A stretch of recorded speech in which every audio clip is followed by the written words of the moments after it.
Like, can you give us some explanation? What is Kundalini? The reference point of Kundalini goes back into the Vedas, Vedic teachings, which go back about 9,000 years. And those reference points are very unique with developments of the human body, as in compared to the reference points in vocabulary from the Chinese, such as Tao teachings and other aspects of the I Ching in personal development. Let's get those understandings correct first. Reference points have been in various nations around the world about development of the human body.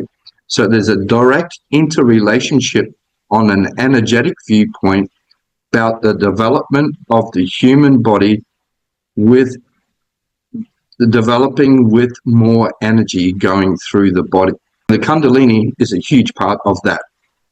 And it's the best reference points that we could say or refer to in our human mind.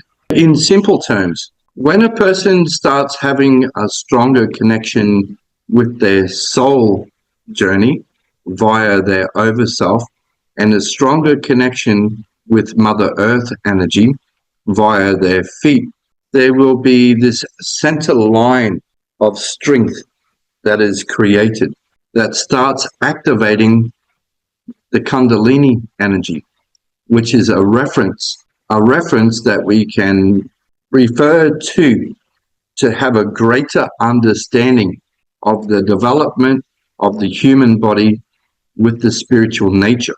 The Kundalini energy has been stated as can be a very, very dangerous energy as well. I would like to share some stories in relation to the danger areas about raising the Kundalini energy too quickly, and also the symptoms that are involved in raising the Kundalini energy too quickly, and also the worst case scenarios. First of all, Kundalini syndrome is a vocabulary that is used as a reference point for somebody who is raising the Kundalini energy too quickly, meaning they would have ongoing emotional aspects of themselves that is being presented daily and too quickly. And so they become very, very traumatized by those emotions. And those emotions can be right back to conception. Those emotional aspects that have been kept in the physical body, the energy of the physical body and the emotional body in this incarnate, right back to conception. All those emotions can be presented too quickly for a person to be able to transform those emotions and also release those emotions from their energetic body. Now, that also includes past life.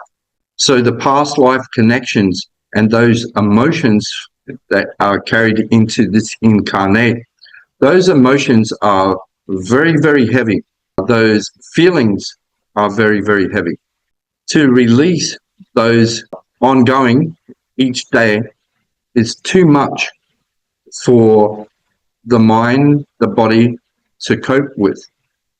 And the person can end up in a mental health institution because it's just way too much for them.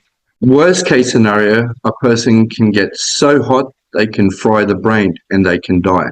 This is the extremes of development of the Kundalini energy, and that would generally be from excessive amounts of yoga.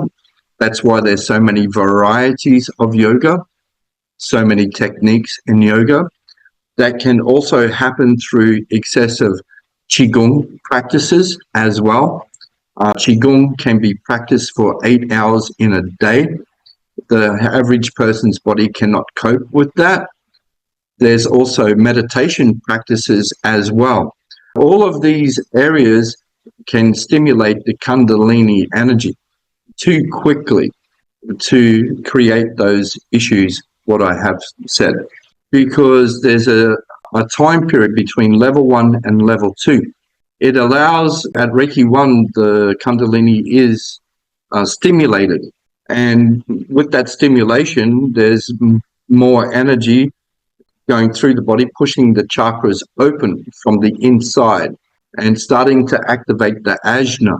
And with that time period, like 2 months between, it gives time for the body and the mind to cope with those changes, right down to the DNA in a person's body, to be able to have Reiki energy to be transferred, meaning you need to heighten the vibrational level to be able to have a larger spectrum of frequency to be transferred. When it's raising the Kundalini energy, it's an ongoing.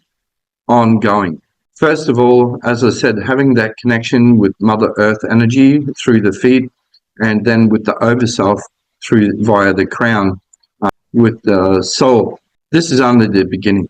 But what happens with that connection is activation of the extrasensatory perceptions. With the activation of the extrasensatory perceptions, that is, we would say, underpinning knowledge that will happen as heightening the vibrational level.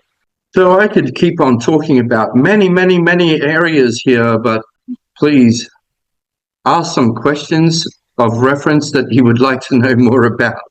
We have a student here. We have a question here from our student that she saw some videos on YouTube, like Kundalini activation techniques, activation process. She see like people that curve their body. It seems like in the yoga practicing, it looked like that, but it's not. So when their Kundalini is activated, so their body curved, and then they can cry or scream. Is this the normal way of the Kundalini activation, or does it cause any harm? Well, what I just mentioned before, does it actually happen like that? Somebody going into convulsions or crying? Well, the crying part, sure. Going into convulsions, generally not. But it is possible, right? Why is the person going into convulsions? Because the congested energy in their own body has not yet been released. It's not about another mindful energy being inside of them like a trance medium or anything like that. No. It's about their own congested energy in the emotional body has not been released. My question is, when you see that type of an image, how long do you think a person could stay in that body doing those types of experiences, what you've seen? Not long.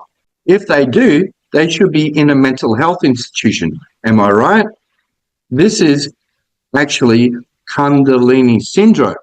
It doesn't really portray a safe way of activation of the Kundalini energy at all.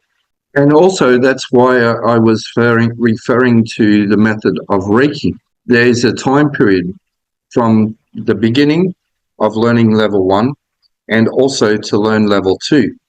There's a lot of people that do not really understand why that time period exists. When you're referring to those types of images that you have just referred to, which I've seen before, that is why there's a time period. Just keep that in the back of the mind if you're in such a hurry to do level 1, level 2. Just keep that image in mind. That's what will happen.